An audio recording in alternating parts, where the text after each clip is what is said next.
ele vem em missão de aproveitar esses diazinhos, aí a gente aproveitou ele aqui também na nossa igreja. Amém, gente? Amém. Deixa Deus te usar, traga o recado Amém. que Deus pôs no teu coração e Amém. receba o pastor aplaudindo bem forte a Jesus. Glória a Deus. À vontade. Amém. Boa noite, povo de Deus. Pode sentar, por favor, fique à vontade. Aqui mesmo? Vai para o centro, né? Agradeço o carinho do pastor Sodré por ter me convidado e dar a oportunidade de compartilhar com vocês uma mensagem. Não sei se ele comentou, hoje eu estou em Caçador. Comentou isso ou não? Hoje eu estou em Caçador, tem algum caçadorense por aí, não? Tem não? Então eu pergunto porque não tem, só lá tem. Entendeu? Então, caçadorense é um povo que é muito local lá, né? Quando eu cheguei em Caçador, isso há 5 anos e 4 meses atrás, e eu perguntei assim, né, eu já tive Navegantes, Sombrio, Içara, tal. Então a gente tem um povo um pouco de cada região, de São Paulo, do Nordeste e tal. Eu cheguei em Caçador e perguntei quem era local. Aí 98% da igreja levantou a mão, que era de lá. Então eu já sabia que eu estava lidando com um povo que nasceu ali, tem a cultura dali, né? E eu perguntei, e o restante? Aí disseram, não, nós somos de fora. Da onde? Ah, de Macieira, de Matos Costa, uma cidade a 10 quilômetros de Caçador. Então eu disse, então vocês são todos daqui. Lá em Caçador eu tinha 2 membros de Caxias do Sul. Ficaram 6 meses e voltaram embora. Então não tem ninguém de fora. Então eu fui, agora em Caçador, depois de 5 anos, eu já tenho em mim enraizada a cultura. Então se sair alguma palavra aqui diferente, depois você pergunta que eu abro o dicionário caçadorense e mostro como é que é, tá bom? Porque às vezes tem umas palavras lá que é só de lá. Né? Quando eu cheguei lá, antes de começar a pregar, só por curiosidade, a primeira coisa que eu e minha esposa vimos na cidade foi uma faixa dizendo, tal dia baile dos tchó. Já ouviu essa palavra, não? Tchó. Nem eu tinha ouvido isso na minha vida. Eu disse para minha esposa, o que será isso, meu Deus? E fui procurar, pesquisar, tentar achar, não encontrei. No dia que teve o culto na igreja, fui perguntar para um irmão. Disse, irmão, o que significa tchó? Ele disse, pastor, tchó é o cara. Entendeu? Então é baile dos caras, né? Eu disse, entendi. Então quando eu quero chamar alguém, diz, chama o tchó lá para mim, é isso? Eu disse para ele, irmão, olha, eu já andei nesse estado, mas eu nunca ouvi falar nessa palavra. Ele disse, pois é, só daqui, não existe não. Então lá tem umas coisas muito peculiares, porém, é um lugar muito hospitaleiro, né? É um lugar onde a gente ama muito. É um clima muito diferente, eu sou do litoral, eu sou criciumense, estou há 5 anos lá, então o organismo climatiza. Quando eu venho para cá, eu me sinto muitas vezes a gente passa até um pouco mal, porque esse calor que tem aqui em Blumenau, como tem em Criciúma, não existe lá. Lá nós estamos a 1000 metros acima do nível do mar. Né? Em Caçador, teve dias lá no inverno que nós pegamos menos 5 graus. Então, a água congelava, não descia água na torneira, nada assim, já pegamos dias assim, né, lá. Então, tem esse benefício de ser mais ameno, né, mas quem tem o coração na região do litoral acaba sentindo um pouco de falta, né. Mas vamos ao que interessa, só contei um pouquinho da história, né. Vamos a Gênesis capítulo 12, vamos lá? Gênesis capítulo 12. Quero compartilhar com os irmãos uma mensagem que Deus me deu alguns meses atrás. Eu estava me preparando para esse culto que o pastor Sodré convidou, e Deus me chamou a atenção para essa mensagem novamente. É um texto bem conhecido, mas eu quero que você coloque a sua visão em um propósito que Deus colocou no meu coração. Nós vamos iniciar aqui e depois, um pouquinho mais à frente, nós vamos caminhar um pouco na Bíblia, tá bom?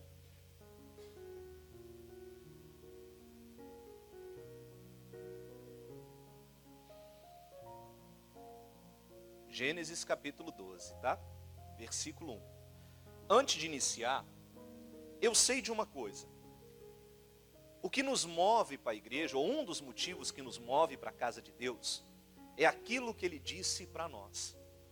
A Bíblia chama de promessa. Promessa é aquilo que ainda falta se cumprir. E todos nós temos algo que Deus falou que vai acontecer. Quem tem uma promessa de Deus aqui? Levante a mão. Nós temos. Ou é sobre família, ou é sobre finanças, ou é sobre saúde. Em alguma área Deus fala algo para nós, e tem promessas que você conta para as pessoas. Tem outras que elas são muito íntimas, então você espera Deus fazer para que realmente você possa abrir e dizer, olha, Deus já tinha me dito, Deus ia fazer e tal. E hoje eu quero falar sobre 4 passos para que nós possamos caminhar ainda mais em direção da realização da promessa. Dentro desses 4 passos, os 3 primeiros, eu serei um pouco mais rápido. E no quarto passo, que é o principal, sabe aquele passo, aquela decisão que a gente toma, que se torna a estrutura da vida espiritual? Será o quarto passo.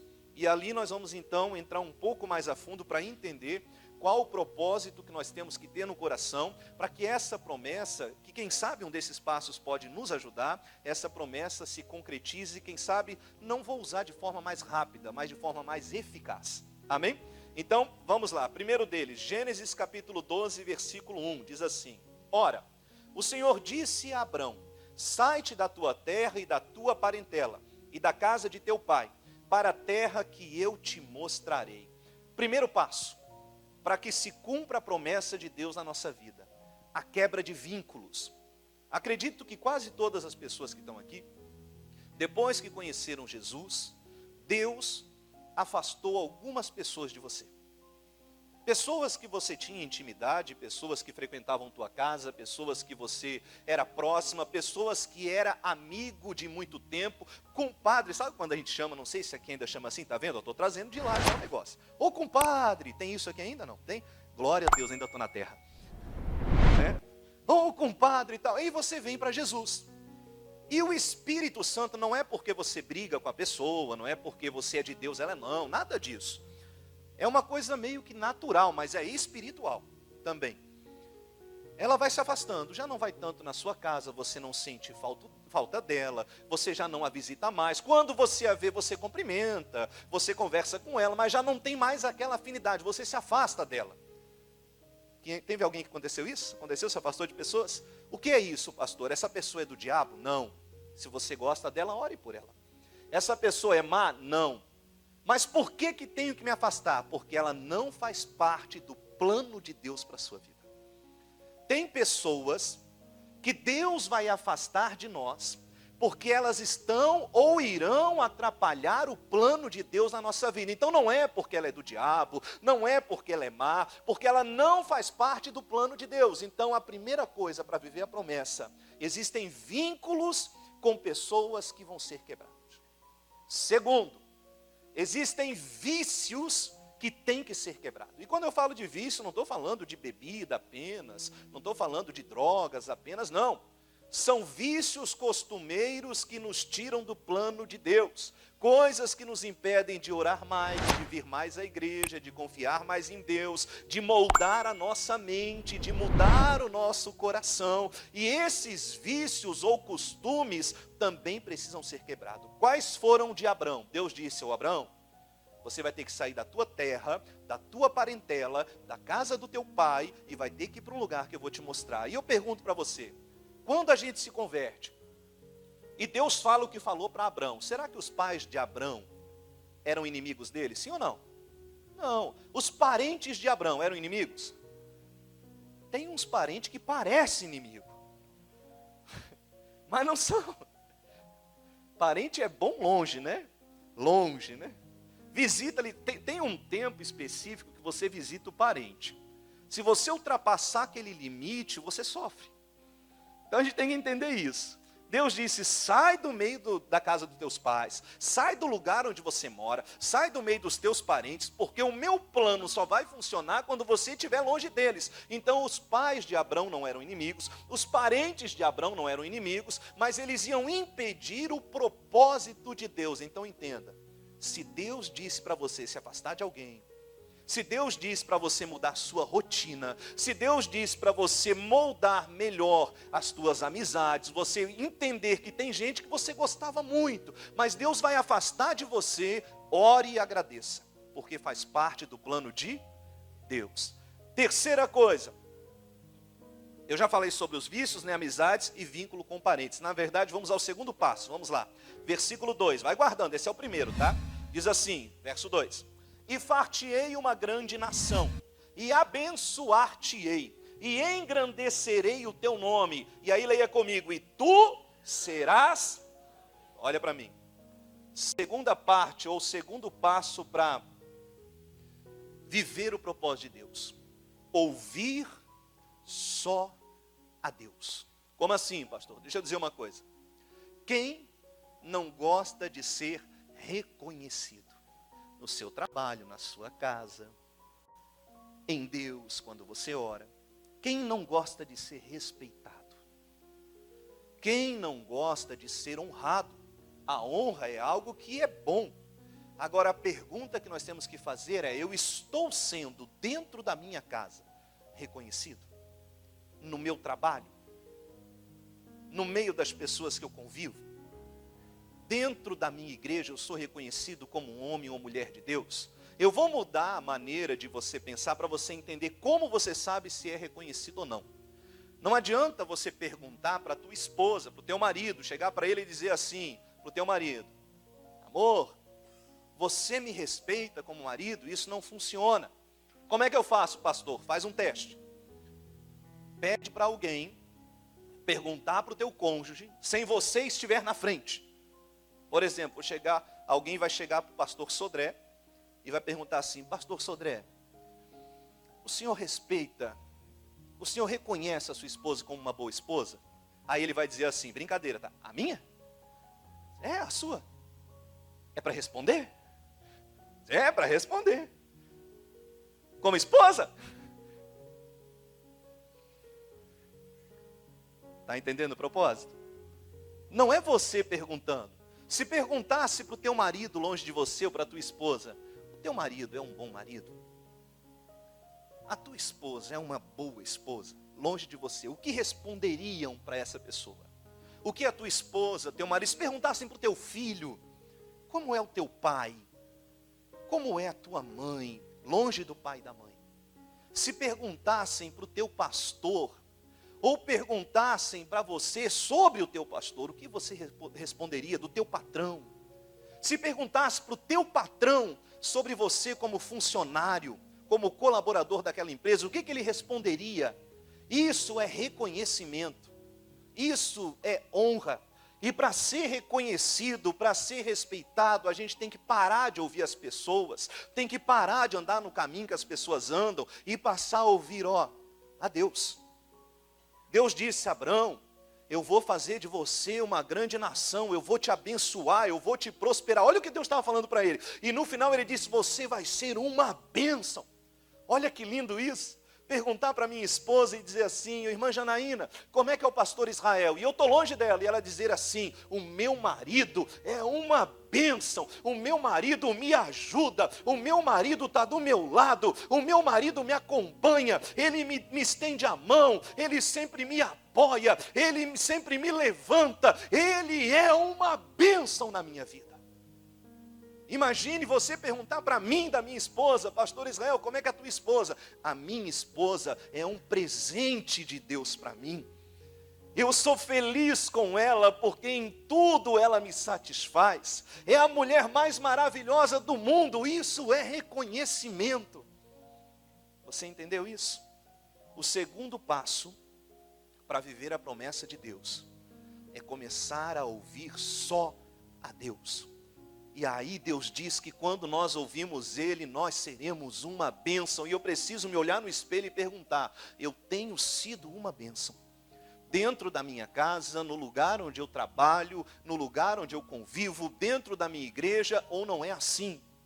Eu lembro de um casal que eu atendi, e quando eles vieram na minha frente e estavam com um problema, primeiro eu deixei eles falar. Toda a palavra que eles falavam era em primeira pessoa. Porque ele, pastor, porque ele. Aí depois a parte da esposa falou: porque, ou melhor, ele falou, né? Porque ela, isso, ela, aquilo e tal e tal. Deixei os dois falarem. Aí eu disse assim: irmãos, nunca vai dar certo, porque vocês não são casados. Como assim, pastor? Porque vocês ainda não aprenderam a conjugar o verbo no casamento. Não existe eu, não existe ele, existe nós. Nós erramos, nós fizemos, nós falhamos, nós prosperamos, nós conquistamos, nós perdemos, nós vamos vencer, nós sofremos. Então, enquanto houver essa divisão, vocês nunca vão conseguir ser um casal. Vocês precisam ouvir a Deus. Deus disse: unir-se, vai se unir o homem e a mulher e tornar uma só carne. Então, quando você não vê o outro lado como uma bênção, você está com um problema. Aí começa isso: o meu dinheiro, a minha casa, o meu carro, o meu, e não existe meu, é nosso. Quando nós ouvimos a Deus, Tem um detalhezinho que é tão importante, quer ver só? Quem ama a sua mãe aí? Quem ama? Ama. Tem gente que já perdeu ela, entendo isso, ama, né? Quem respeita a sua mãe? Respeita também. Uma coisa que eu ensino para os casais. Toma cuidado. Eu aprendi isso há muito tempo com Deus.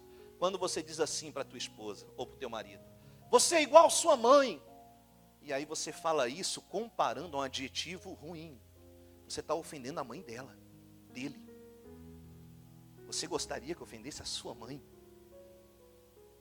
Olha como nós não nos tornamos uma bênção porque nós não ouvimos Deus.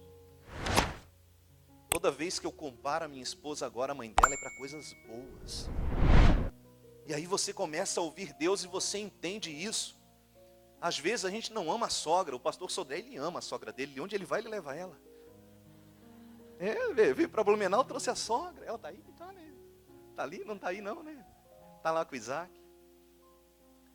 Tem gente que amaldiçoa a sogra, tem problema, eu sei. Mas você sabia que a sogra é a fonte da sua bênção? Quem é casado aqui? Casado? Casou por amor? Ou ameaçaram você? Não foi por ameaça não, né? Não, né? Foi por amor, né? Pastor, agora eu não quero saber. Cada um descasca seu abacaxi. No dia foi por amor. Então você só casou porque teve alguém que um dia gerou essa pessoa linda e maravilhosa que está do seu lado aí. É a fonte da sua bênção, a sua sogra. Você, quando amaldiçoa a sogra, está amaldiçoando a sua bênção. Então, olha como é importante ouvir Deus. Olha como é importante a gente entender como se tornar uma bênção. Não adianta ir lá e dizer para a esposa, para o marido, para o filho, que tem que respeitar. Respeito não se impõe. Respeito você conquista.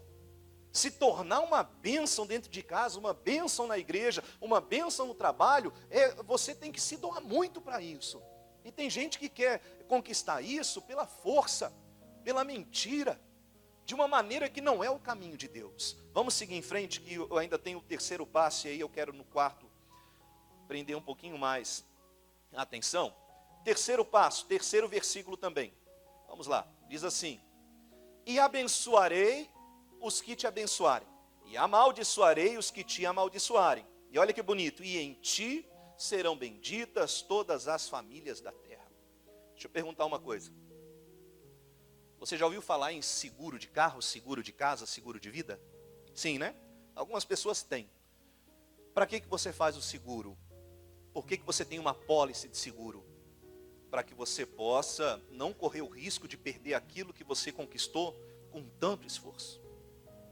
Aqui Deus está dizendo, ou está declarando, ou está colocando diante de nós o contrato, a apólice de seguro mais importante e poderosa que nós podemos ter na nossa vida.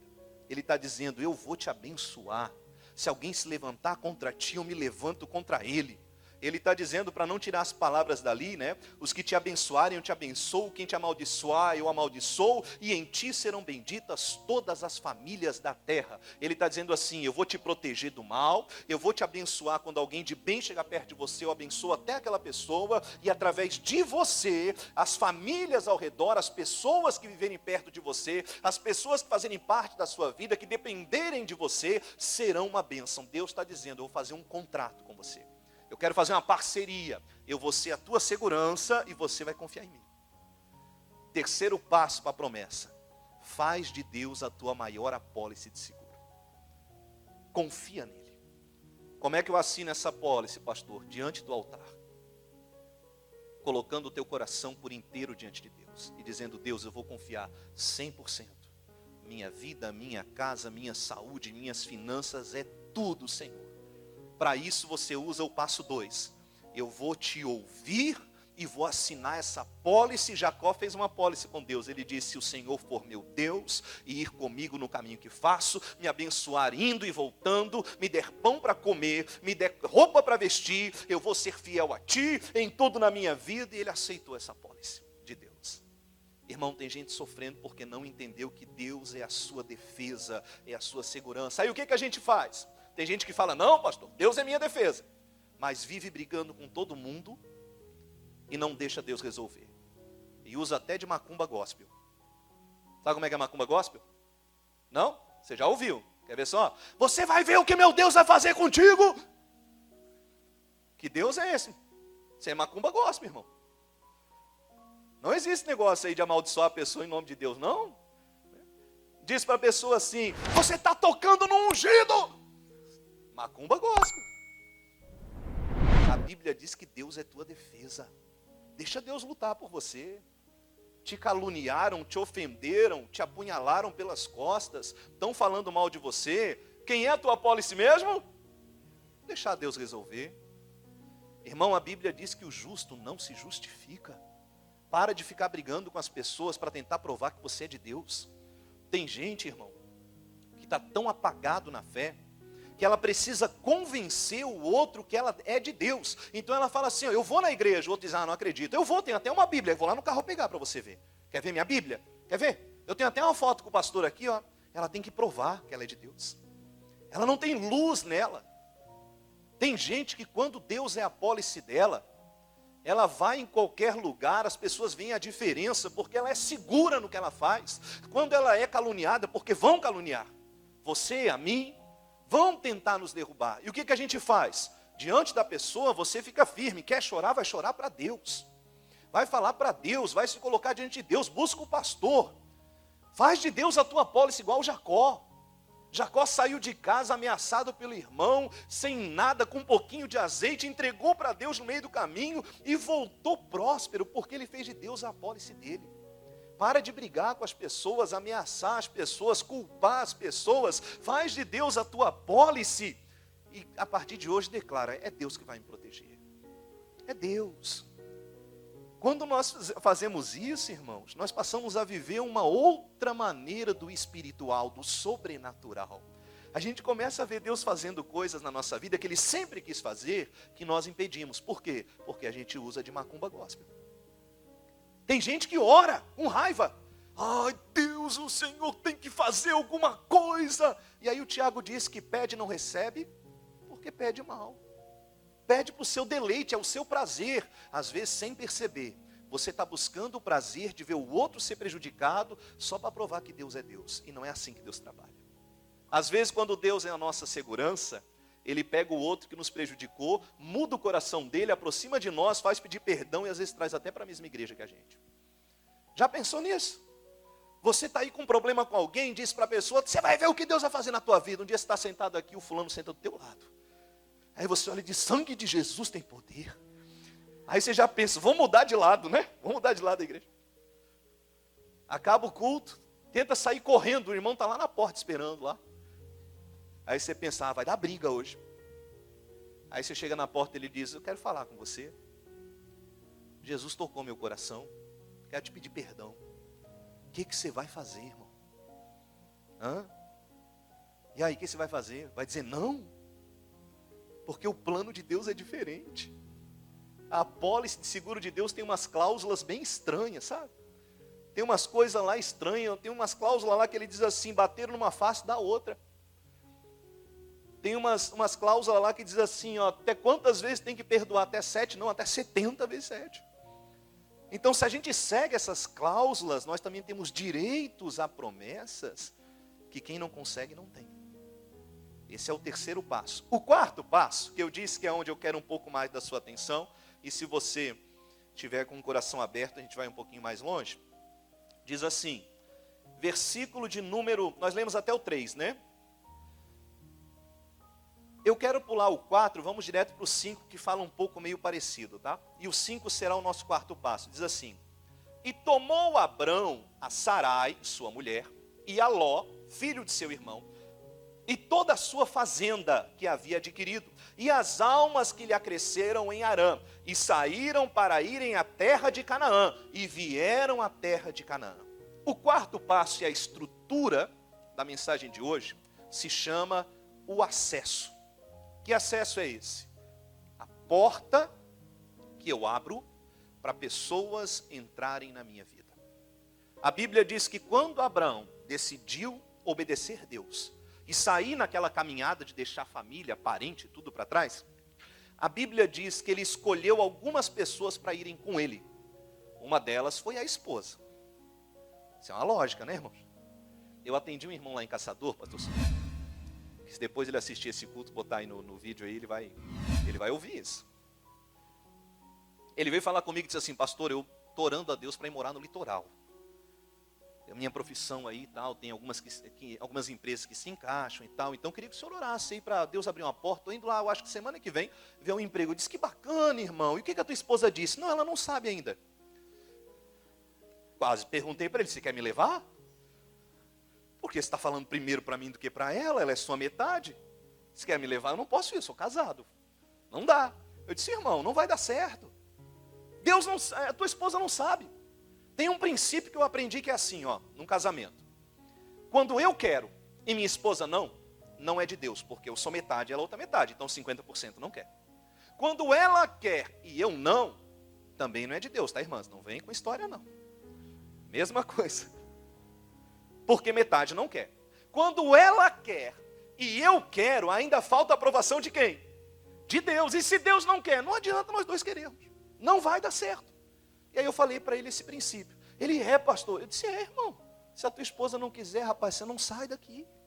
Eu vou falar com ela, então ela vai querer, foi. Voltou no outro culto, cabeça baixa. Pastor, minha esposa nunca faz nada que eu quero mesmo. Eu disse: ela está certa. Tem que fazer aquilo que vocês querem, não o que você quer. O que os dois precisam. Eu disse: irmão, você estava errado. Você foi fazer um plano, preparou o barco e a primeira coisa que você esqueceu foi da esposa, irmão. Você prepara toda a bagagem e diz: vou embora, estou esquecendo. O que eu estou esquecendo? Minha esposa, deixa aí. Está vendo isso? Abraão, a Bíblia diz que ele levou a esposa, Sarai, levou todos os funcionários que ele tinha, porque ele tinha já alguns animais que ele criava e tal, pessoas que dependiam e trabalhavam para ele. E a Bíblia diz que ele levou uma pessoa a mais, um sobrinho. E o nome desse sobrinho era Ló. E foi o erro de Abraão. Entenda uma coisa. Quando a gente começa uma caminhada com Deus, nós temos que tomar muito cuidado com as pessoas que nós damos acesso à nossa vida, à nossa casa, à nossa intimidade, aos nossos sonhos, aos nossos planos. E Ló foi uma pedra no sapato de Abraão. Ló, eu fico imaginando como foi a situação. Porque para levar numa viagem só de ida, eu fico imaginando a afinidade que ele tinha com Abraão, com o tio. E ele dizendo: tio, deixa eu ir, tio. Me leva, tio. Eu quero ir contigo. Eles: então vamos. Mas eu tenho certeza que Abraão sabia que Ló não era parte do plano de Deus, não era para estar no barco. Por quê? Porque quando você lê o texto, você vê que no meio do caminho Deus começa a prosperar Abraão. E ele vai crescendo. E o que acontece? Ló prospera também. E no meio do caminho, os dois prosperando, a Bíblia diz que há uma contenda entre os trabalhadores, os pastores de Ló e os pastores de Abraão. E aí Abraão para e senta com o sobrinho e diz: olha, não está dando certo. E se não está dando certo é porque não faz parte do plano de Deus. Às vezes tem gente que está dentro da nossa casa que não deveria estar. Pessoas que você abre a sua intimidade que você não deveria abrir. Gente que você conta teus sonhos que não deveria contar. Tem gente que está muito mal emocionalmente, irmãos. Tem gente que tem que se fortalecer em Deus, buscar ajuda. Tem gente que se parar na parada do ônibus ali, lá em Caçador é lotação. Não é lotação aqui não, né? Aqui é ônibus, pegar ônibus, é assim que fala, né?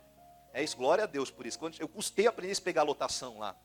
Então tem gente que está lá na parada do ônibus, chegar alguém do lado e perguntar assim, ó: como é que você está? Você está bem? Não estou. Nem conhece a pessoa. Na fila do banco, na fila da padaria, já fala tudo que está acontecendo, já conta a intimidade. E não deveria dar acesso para pessoas que não deveria. Abraão senta com Ló e diz para ele: ó Ló, não dá, está muita confusão. A gente vai ter que separar. Se Ló fosse de Deus, ele ia dizer assim: não, tio, eu estou abençoado por causa de ti. Espera aí que eu vou pegar esse povo aí, vou puxar a orelha e o negócio, agora quem manda é o Senhor. Mas não. O Ló disse: pois é, não dá mesmo. Aí Abraão, muito bom, disse assim: então vamos fazer uma escolha. Tem esse lado aqui, ó, esse lado de cá, que é só deserto. E tem esse outro lado aqui, que é umas campinas verdes, tem aí uns rios e tal. Você vai para um lado e eu para o outro. Que lado você quer ir, Ló? O princípio da honra é da honra a quem tem honra. Então o que Ló deveria fazer? O Senhor escolhe o melhor. Ló disse: então eu vou para o lado verde. Olha como Ló fazia parte do plano de Abraão. Eu vou para o lado verde. Abraão: tá bom, então eu te abençoo. Ló foi para um lado, Abraão para o outro. Ló achando que tinha escolhido o lado bom. Foi para onde? Sodoma. Precisa falar não sobre Sodoma, né? Foi para lá, se corrompeu, fez tudo errado, deu um monte de problema. A família dele foi levada escrava. Mandaram um WhatsApp para o Abrão. Ó, teu sobrinho foi preso. Está preso lá, está indo lá escravo lá. Lá foi o Abrão parar a viagem dele, parar o propósito de Deus, ter que estagnar para voltar lá no Ló para resolver o problema. E tem gente assim. Ah, pastor, minha vida não vai para frente, por quê? Ah, aquela situação lá que... Ô irmão, Deus já mandou você sair disso. Pois é, mas já deu problema algumas vezes. E o que Deus falou para você? Não, Deus já disse que era para mim ter saído. E por que você está lá ainda? Por que você ainda continua fazendo isso? Por que você ainda está lá ainda atrás do Ló, ajudando o Ló, com esse Ló confuso na tua vida aí? Ele está atrasando o plano de Deus na sua vida. E por isso, eu quero falar sobre 4 tipos de pessoas que não devem andar com você nesse barco, nessa viagem que você faz em direção à promessa. Existem 4 tipos de pessoas que Deus colocou no meu coração, que a gente tem que orar. Algumas você tem que orar para Deus afastar. Outras você mesmo vai tirar da sua vida, para que o plano de Deus funcione. A primeira delas, vou usar 4 textos bíblicos, tá? A primeira delas é Provérbios capítulo 13, versículo 17. Vamos lá? Provérbios 13, 17.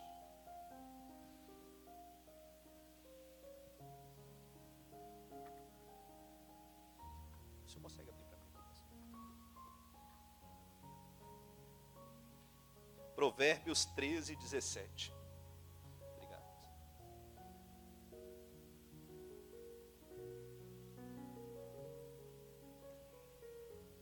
Todos? Vamos ler então, diz assim, primeiro tipo de pessoas, diz assim, um mau mensageiro, cai aonde, irmãos? Mas o embaixador fiel, ou conselheiro fiel, né, acontece o quê? É saúde. Irmão, primeiro tipo de pessoa que não deve com você, maus conselheiros. Vou dar um exemplo, tá? Você está passando por um problema conjugal, vamos colocar um exemplo. Aí você precisa de um conselho para consertar teu casamento, para que você acredite em casamento ainda. Tem gente na igreja que não acredita mais em casamento. Para que você possa restaurar teu casamento, aí o que você faz? Você tem lá um amigo, uma amiga, ou 2 ou 3 amigos que você confia. E aí você começa a se aconselhar com esses amigos. Só que esses amigos são divorciados. Então ele tem experiência no quê? Em divórcio. Não em casamento. Eu atendi um caso de uma pessoa que falou assim, ah, pastor, está difícil aquela situação, mas tem uma pessoa que está orando comigo. Eu disse, aí, quem é? Ah, é uma amiga minha, ela tem bastante experiência, ela já se divorciou 3 vezes. Eu disse, ela tem, irmã, experiência em divórcio, ela vai rapidinho ajudar você a se divorciar. Você tem que pedir conselho para quem está casado há muito tempo. Para quem suportou toda a batalha, toda a luta, toda a dificuldade, toda a adversidade e permaneceu ali. Essa pessoa vai te dar a chave, o caminho, o segredo. Dias atrás eu apresentei um casamento de 50 anos. Tem alguém casado assim há tanto tempo aqui? Tem? 50 anos de casado? Não? Quanto? Aí, ó, tá quase lá, irmã. Aí o casal veio pedir uma oração. Eu disse, vamos apresentar então esse casal bonito para Deus, né? Aí, para buscar essa experiência, né, eu perguntei, irmão, foi fácil, não? Como é que é aí, 50 anos de casado? Foi fácil ele? Aí eu disse, tá, mas conta alguma coisa assim. Pensou em separar? Ele disse, separar não, matar umas 3 vezes, pastor. Fiz até plano para esconder o corpo. Ele brincou, né? Ele disse, não, pastor, foi difícil. Mas a gente quis viver o propósito de Deus. Não, mas a gente enfrentou luta, teve tempos de dificuldade, nem todo dia acordava e dizia, amor, nem todo dia. Mas a gente aprendeu que casamento é para a vida inteira. Então é essa pessoa que você pede conselho. Tá? Você tem um negócio, é a empresa. E aí, de repente, que Deus livre disso, mas aí é um tempo difícil, uma crise, e aí a empresa está andando num caminho meio de declínio, e aí você está com dificuldade, aí vai pedir um conselho. Vai lá e pede conselho porque faliu há pouco tempo. Ih, já vi uns 4 no teu ramo aí que perderam tudo. Olha o conselho que recebe. Aí vai falar com fulano que já faliu 3, 4 vezes. Não, no Brasil não dá para abrir empresa não. Irmãos, tem que falar com quem deu certo, com quem venceu todas as barreiras, com quem aprendeu os caminhos certos, com quem consegue estruturar a sua empresa de uma maneira honesta, correta. Essa pessoa vai te dar, como diz o ditado, o caminho das pedras. É aí, o mau conselheiro é o que está destruindo a sua vida. Ah, pastor, é que não dá. Dá sim, irmão. Dá, mas tem que buscar o conselho certo, na pessoa certa. Aí você está aí mal espiritualmente. Tá, sabe, desanimado. Tem época que é assim. A Bíblia diz que o Elias quis morrer. E era o profeta que enfrentou lá os 450 de Baal. Aí está mal espiritualmente. Ah, vou ligar para aquele amigo lá que também ia na igreja, não está indo mais. Aí liga para outro que saiu da igreja. Ô, irmão, como é que tá? Estou desanimado. Eu saí, não fez falta. Eu estou pensando em sair também. Sai. Vamos combinar para tomar um chopinho, hein? Pronto. Irmão, vai falar com o pastor, irmão. Vai conversar com o obreiro. Vai falar com aquele irmão que está na igreja, que você vê todo culto que vem, ele está lá firme, orando, falando em línguas e buscando. Eu vou lá ver o que aquele irmão tem. Ele vai passar luz para você. Ele vai passar para você fé. Para de falar com gente que está derrotada. Eu não estou julgando pessoas, mas tem gente que está precisando de ajuda igual você ou mais do que você. E não é gente para ser conselheiro para você agora. Um dia pode ser, agora não. Agora ela está precisando de conselho também. Então o que você faz? Eu vou na pessoa certa. Os maus conselheiros atrapalham a tua caminhada com Deus para alcançar a promessa. Eu vejo muita gente que está deixando de viver as bênçãos de Deus por isso. Não é porque Deus não quer fazer. É porque ela tem mau conselheiro perto dela. Gente que ao invés de levantar ela, joga ela para baixo. Desanima, atrasa, está puxando para trás. E aí ela não vai, por quê? Porque falta um bom conselho. Aquele conselho que muda tudo. Aquele conselho que faz você tirar força de onde você não tinha. Faz você entender o que você antes não conseguia. Segundo grupo de pessoas, vamos em frente? Quero que você vá comigo a 1 Coríntios 15, 33. 1 Coríntios 15, 33. Um texto conhecido também.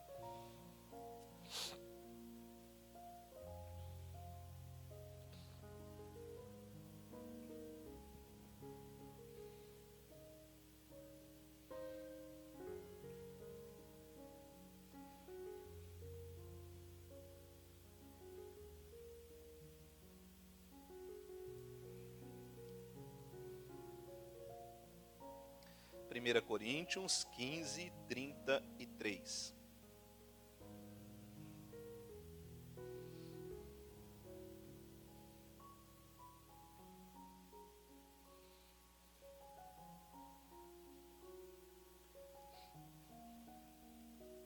Todos? Posso ler? 1 Coríntios 15, 33. Texto até para alguns já conhecido. Diz assim: não vos enganeis. Então está dizendo assim, irmão, esse é o caminho, essa é a verdade, entendeu? Não adianta você querer botar outro entendimento em cima, porque é esse. Diz assim: não vos enganeis. As más conversações corrompem os bons costumes. Segundo grupo de pessoas que tem que se afastar, as más influências. Tem gente que diz assim: não, pastor, eu sou lavado, remido, centrifugado, engomado no sangue de Jesus. Ninguém muda a minha cabeça. Sansão era assim, forte. Sabe, Sansão, ele matou 1000 com a queixada de um jumento. Bastou uma mulher, má influência na vida dele, acabou com tudo. Irmão, tem gente que a gente não tem que ouvir. Foi feita uma pesquisa pela ciência e foi concluído, pesquisaram entre um grupo de pessoas considerável e concluíram que nós somos, todos nós somos mistura das 5 pessoas que nós mais convivemos. As pessoas mais próximas de nós temos um pouquinho de cada uma delas em nós. Aquela que você mais conversa, mais convive, mais, sabe, conta as coisas. Então, por exemplo, se ao meu redor tem mentiroso, adúltero, ladrão, fofoqueiro, invejoso, o que tem em mim?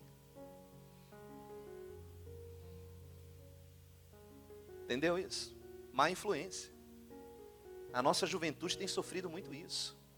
Conhece o cabeça de piolho? Anda na cabeça dos outros? É assim. Tem gente que diz, não, pastor, não tem nada a ver, mas você está sendo mal influenciado, irmão. Tem gente que eu não dou nem oi. Tem gente que fala assim, não, eu só dei oi por educação. Então não seja educado. Exclua da sua rede social, exclua do seu WhatsApp. Por quê? Porque está atrasando o plano de Deus na sua vida. Está impedindo você de viver o melhor de Deus. Irmão, tem gente que eu não converso, eu cumprimento. Tudo bem, como é que está? Mas eu não quero trazer para o meu círculo de amizade, para a minha convivência. Por quê? Porque ele vai me influenciar de forma ruim. Vai me levar para fora do plano de Deus. Aquela pessoa vai trazer algo para a minha vida que vai me atrasar, igual o Ló. O Ló foi um atraso na vida do Abraão e era parente. Entendeu? Se Ló tivesse ficado, ele teria uma relação até melhor com o tio. Seria até melhor. Tem gente que diz assim, pastor, eu fiz para ajudar. Não faz. Você piora a situação. Porque é uma má influência. Tem gente que estraga o teu relacionamento, estraga a tua maneira de pensar, estraga a tua maneira de ouvir Deus. Tem gente que a gente precisa afastar. Só cumprimentar de longe, como é que tá? Vem cá, eu não posso agora, não dá. Não posso ir aí. Sabe, tem gente que quando mandar uma mensagem para você no WhatsApp, você tem que deixar lá uma semana, sem visualizar. Entra todo dia, mas não visualiza. Para aquela pessoa entender que você não quer papo com ela, mas não precisa brigar com ela. Não é para mandar para ela assim, 1 Coríntios 15:33, o pastor disse que... Não, irmão. Faz isso não. Pelo amor de Deus. Tenha sabedoria, né? Porque ela está te influenciando. Eu já vi gente, irmão, perdendo grandes bênçãos. Eu faço a obra. Já vi homens e mulheres de Deus, obreiros, que saíram da obra por má influência. Eu já vi pessoas no louvor que eram usadas de uma forma grandiosa por Deus por má influência. Pastores. E depois de um tempo, aí vieram dizer, o senhor tinha razão, pastor.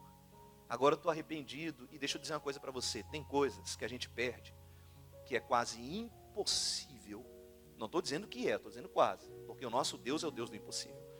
Mas tem coisas que é mais difícil de reconstruir. Demora mais. Tem gente que não entende que tem coisas que quando você destrói, você não pode continuar de onde parou. Você vai ter que ir lá do início. Primeiro passo, sabe? Desde o começo. E tem gente que não vai ter mais paciência para isso. E aí vai viver o resto da vida frustrado. E a culpa não foi de Deus. As más influências tira da sua vida. Tem gente que não terminou a faculdade por má influência. Tem gente que abandonou um bom emprego por má influência. Tem gente que abandonou o casamento, que era plano de Deus, por má influência. Tem gente que está desrespeitando os de dentro da sua casa por má influência. E isso está destruindo o plano de Deus na sua vida. O cumprimento da promessa. Prosseguindo, vamos à frente. O próximo grupo de pessoas. Números capítulo 13, versículo 30. Números 13 e 30. Irmãos, esse princípio eu aprendi com Deus. O 13 e 30. Vamos lá. Pastor Sodré, mais 10 minutos eu tenho? Você segura mais 10 minutos para mim completar a mensagem? Sim? Para que seja completa a bênção. Eu sei que hoje pode passar alguns minutinhos, mas creio que vai ser para a sua bênção, tá bom? Amém? Números 13, versículo de número 30.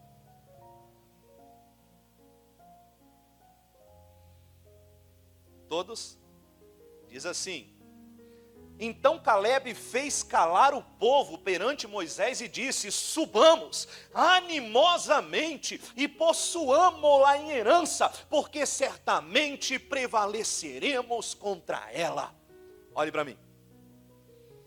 A Bíblia diz que Moisés mandou 12 homens para espiar, para vigiar a terra que Deus tinha prometido. Entre esses 12, 2 eram Josué e Caleb.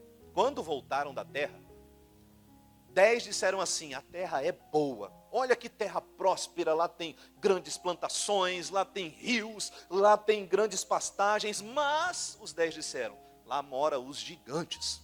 Não dá não, aquele povo lá vai matar todo mundo. Pode desistir, a gente não consegue vencer eles não. Caleb botou um passo à frente e disse: não, gente, foi Deus que prometeu, mas vamos contra aquele povo com ânimo, com alegria, e Deus vai nos dar aquela terra. Animado.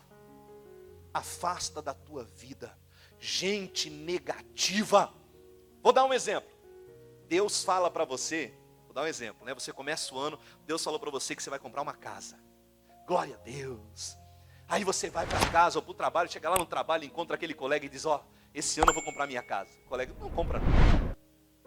Ih, como está a crise aí, mas não compra não, é difícil, casa é cara.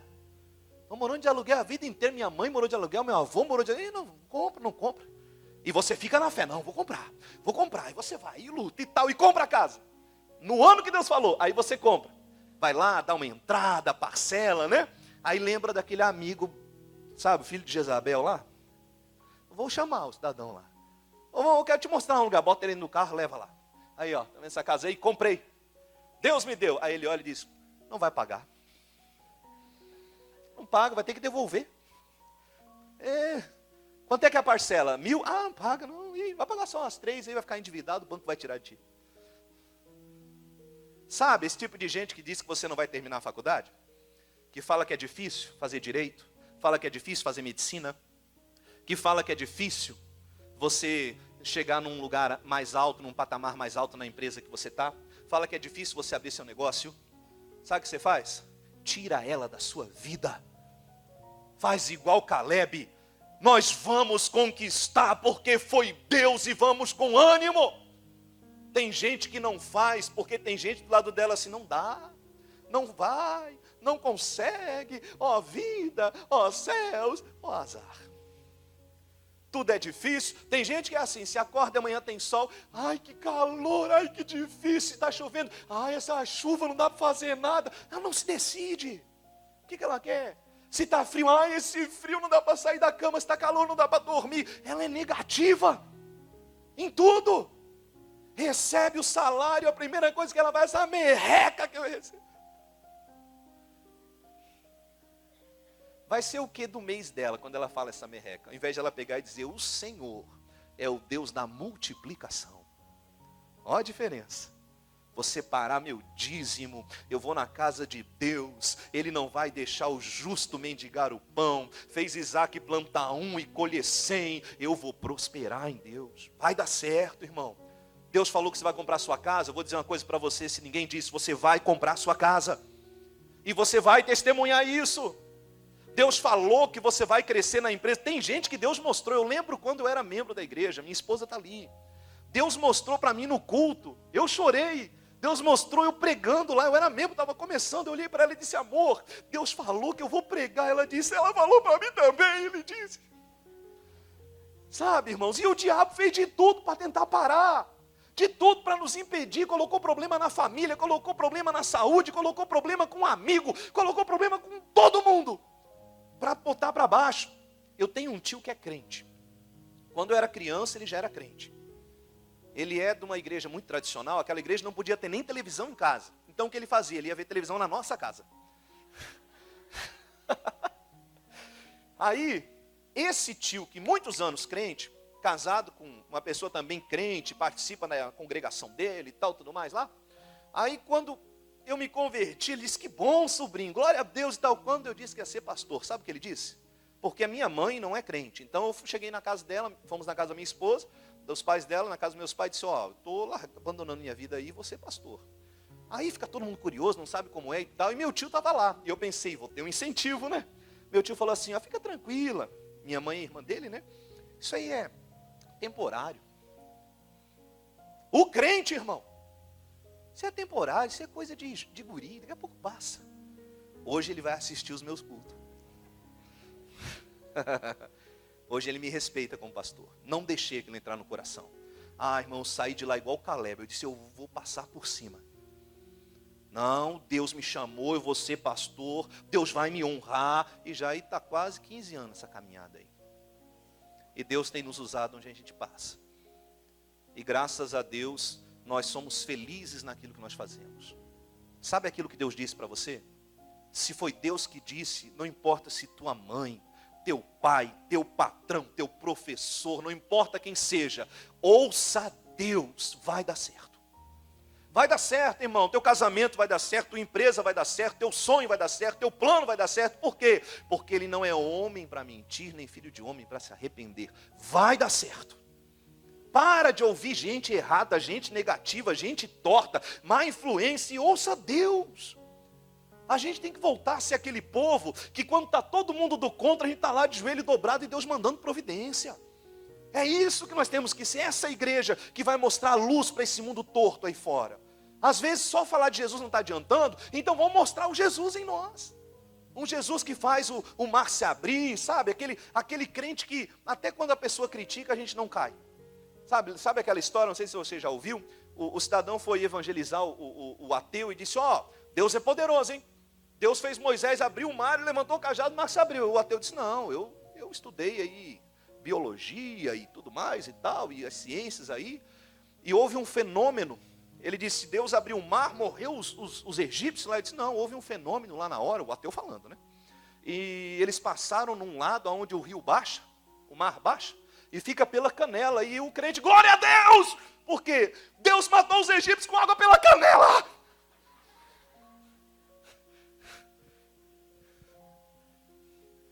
Tem crente que se alguém falar alguma coisa lá fora, ofendeu minha fé. Irmão, Deus é Deus, irmão. Entendeu? Então não deixa gente negativa atrapalhar a sua fé, atrapalhar a tua caminhada, atrapalhar teu propósito, teu ministério. Tem gente enterrando o ministério. Pastor, é porque disseram que tem gente que não acredita em mim. Deus acredita em você. Continue no teu ministério. Coloca no teu coração que vai dar certo. Não tem outra opção. Só duas, ou dá certo ou dá certo. E ponto. Vamos à frente para encerrar? Mais uma, Provérbios 14:30. Vamos lá. Como eu disse um pouquinho mais, mas creio que hoje você sai daqui abençoado, irmãos. Provérbios 14:30. Vamos lá.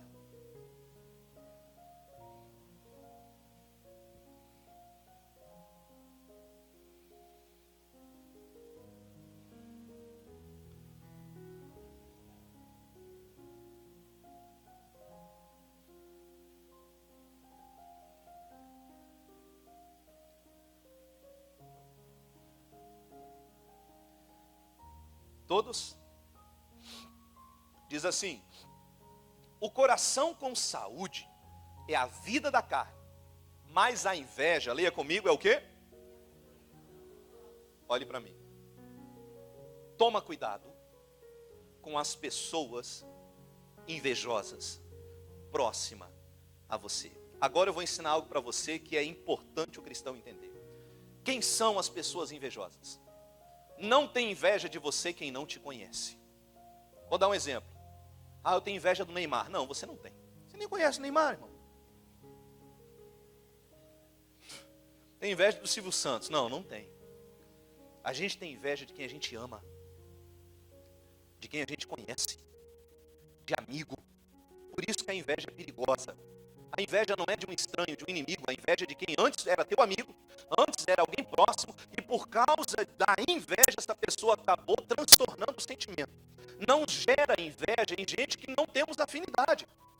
É alguém que tem algum tipo de contato com você. Ou é profissional, ou é familiar, ou é vizinhança, ou é um amigo. Essa pessoa que tem inveja de você, ou que você tenha inveja, essa pessoa tem alguma afinidade. Por isso que é perigosa. Por quê? Porque machuca, porque são pessoas que a gente ama, que a gente gosta. E é por isso que dói a inveja.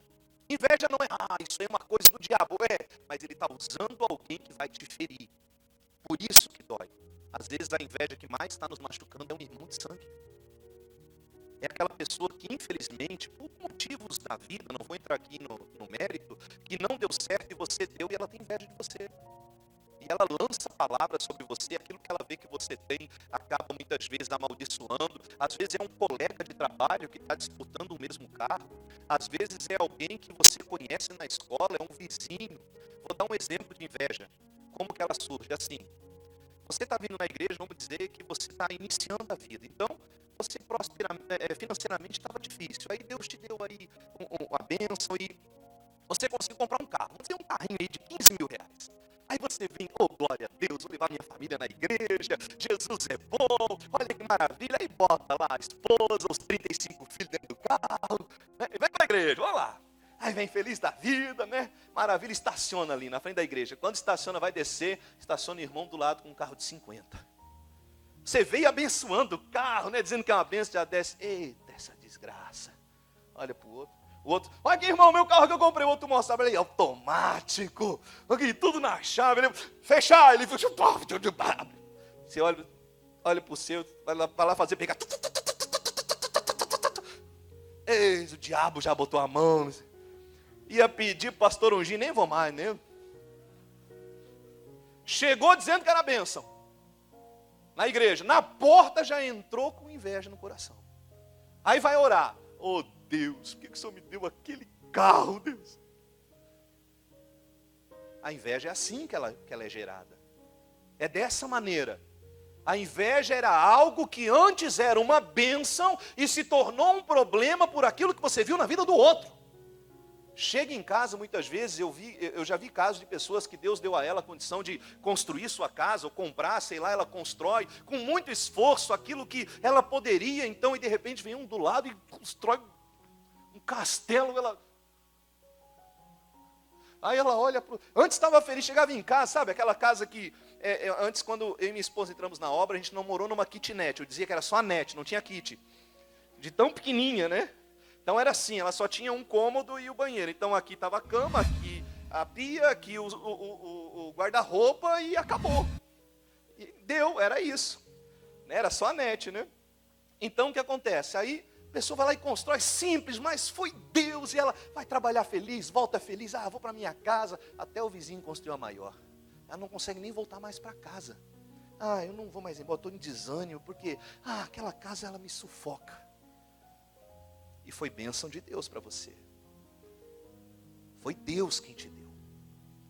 Toma cuidado com a inveja, tanto de fora quanto de dentro. Quando o teu vizinho prosperar, teu irmão prosperar, quando bater lá na tua porta, lá, o teu parente, teu amigo, vem dar uma volta no meu carro novo, vai dando glória a Deus por ele. Não vai reclamando do que Deus te deu. Nós temos que aprender isso como filhos de Deus. Quando o teu pastor prosperar, quando o irmão dá um testemunho, olha, Deus me honrou, e é bem na área que você está sofrendo, você tem que dar glória a Deus, que Deus abençoe mais ele ainda, e eu creio que minha bênção também chegará. Não reclame. A inveja, irmão, é algo que atrasa o plano de Deus na sua vida. E é assim que ela funciona, de gente próxima, sabe? Em vez de se alegrar com o crescimento do outro, não. E muitas vezes nós estamos reclamando de algo que é uma bênção de Deus para nós. O último agora, e aí eu encerro e passo para o pastor Sodré, Juízes 7, verso 3. Vamos lá. É um grupo de pessoas que tem que estar longe de nós. Juízes 7, verso 3.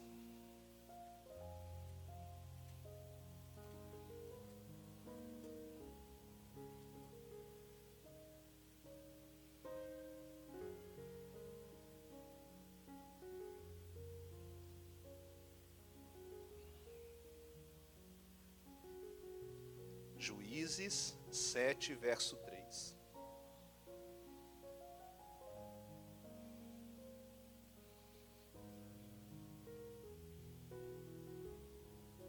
Juízes capítulo 7, versículo 3, tá?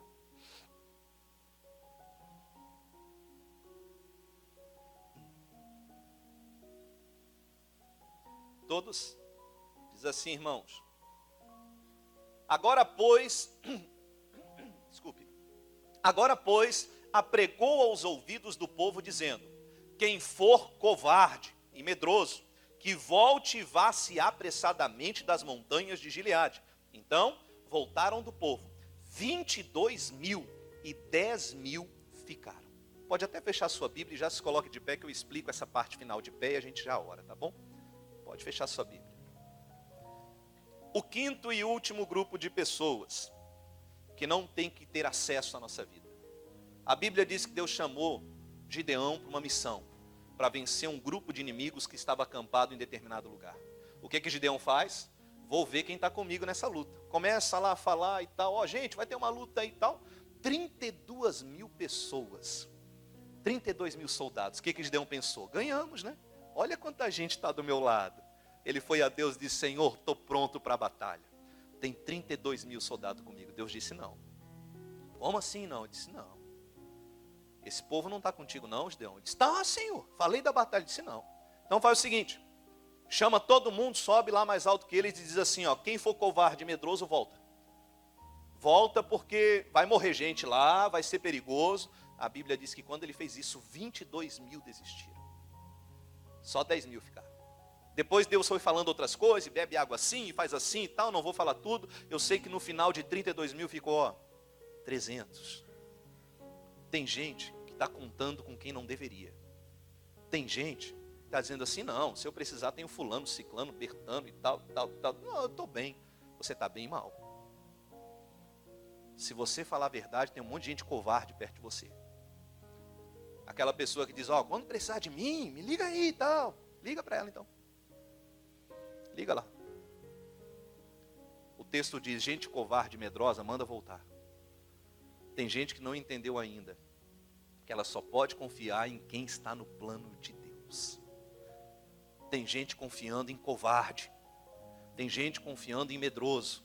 E o covarde e o medroso, na hora da sua luta, quando a tempestade se levantar contra você, ela não vai nem lembrar que te conhece. Ela não vai nem lembrar que um dia disse, ó, se precisar de mim, eu estou aqui, tá? Era só da boca para fora.